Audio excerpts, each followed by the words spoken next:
Okay, so part two. I had a kiddo who was just being really, really ableist, really judgmental.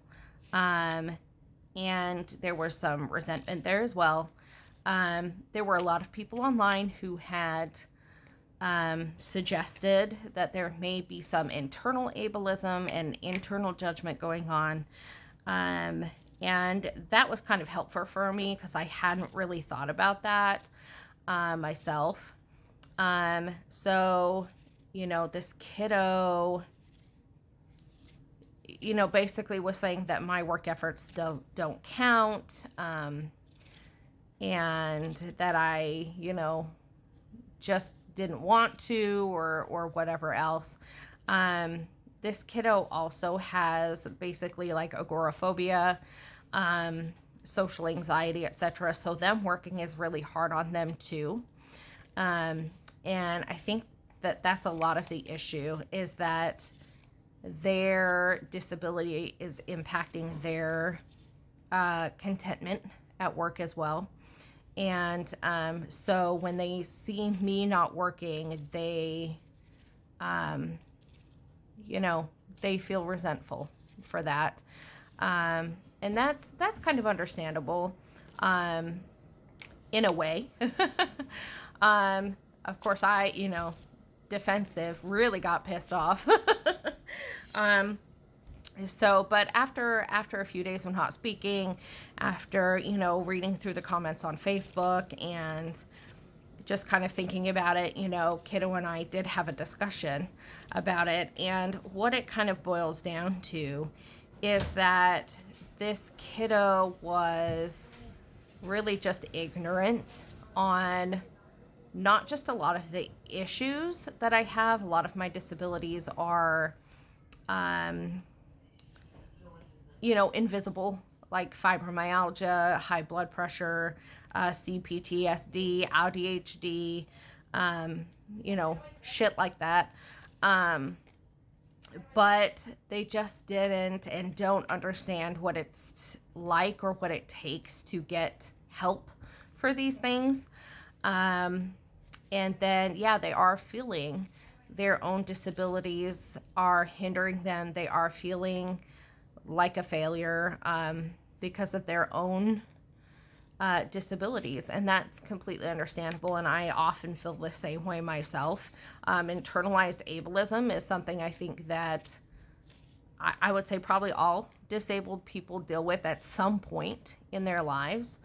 But yeah, so we had to have a discussion on what exactly is going on. But I made kiddo pull out their phone and just Google, my diagnoses and Google how even these diagnoses can interact with each other.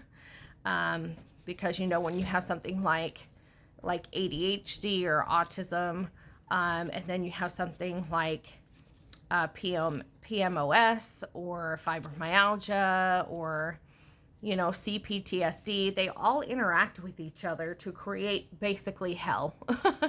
And so, the kiddo then questioned, well, why aren't you getting help for this? And you should be getting help for this, and you just don't want to, it was an insinuation that I don't want help, that I'm not doing anything for it, etc. And that was just another thing where I was like, not only did I have so many appointments in the last couple of months dealing with the period issue, but I have surgical procedures coming up to also help deal with that issue and hopefully help take care of the, menstrual related anemia and the fact that I can't bend over without, the elevator scene in The Shining, with all the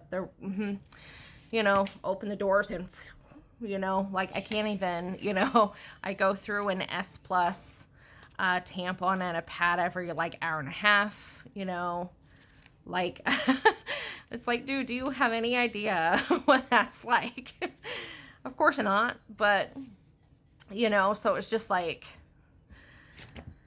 why do you think I quit? You know, why do you think I have all these doctor's appointments? Why do you think I have all these meds? Why do you think I, you know, have all of these issues? And then, you know, we discussed issues within the medical system because it's just like, do you have any idea how long it takes to actually get a correct diagnosis in this country or get adequate health care, especially if you're a woman in this country? You know, everything is normal, everything is, you know, typical, especially if you have a man doctor. You know, if you're saying that you're bleeding too much, oh, that's normal, you know, cycle, that's normal, you know, whatever. I mean, it took them 20 years just to order the correct MRI, MRA combo to see that I had stenosed transverse sinuses and have intracranial hypertension causing the migraines and shit. So it's like, you know, so a lot of it was just ignorance. I'm hoping that now, you know, he or this kiddo will like think more on the diagnoses that impact me and think more on their own invisible diagnoses and their own abilities as well, and realize that not everybody is the same. Not everybody has the same abilities at the same time. You know, and it's a situation of I work when I can work. And a situation of just being exhausted and tired and too much. I've been working since I was 11 years old, helping family with bills, helping get my own school stuff since then. You know, we worked under the table for a family friend in his pallet yard. We would, you know, clean the pallet yard. We would help him throw, you know, his holiday parties, help with all of his gift wrapping and stuff and get paid for it. I mean, my older sister and I did that. I don't think my younger brother did for a while. I know he worked with this family friend a little bit later. But yeah, I've been working a long time and I'm fucking tired. So anyway, I just hope that, you know, communication can be better regarding that, and that the internal ableism can be something that we all work on, because I think everybody here in the house feels a little bit of that. You know, none of us are on SSI or anything. There is 2 that need to be. My youngest, and then I have a sibling who's here all the time, and you know, he comes here every day and he is working on the disability process. But yeah, folks, we're trying to break cycles of abuse, break cycles of miscommunication, you know, be more understanding. It's just hell when you are somebody who has disabilities, including, you know, ADHD, etc., and you're trying to effectively parent and break cycles with kids who also have ADHD and other things. It's not fun.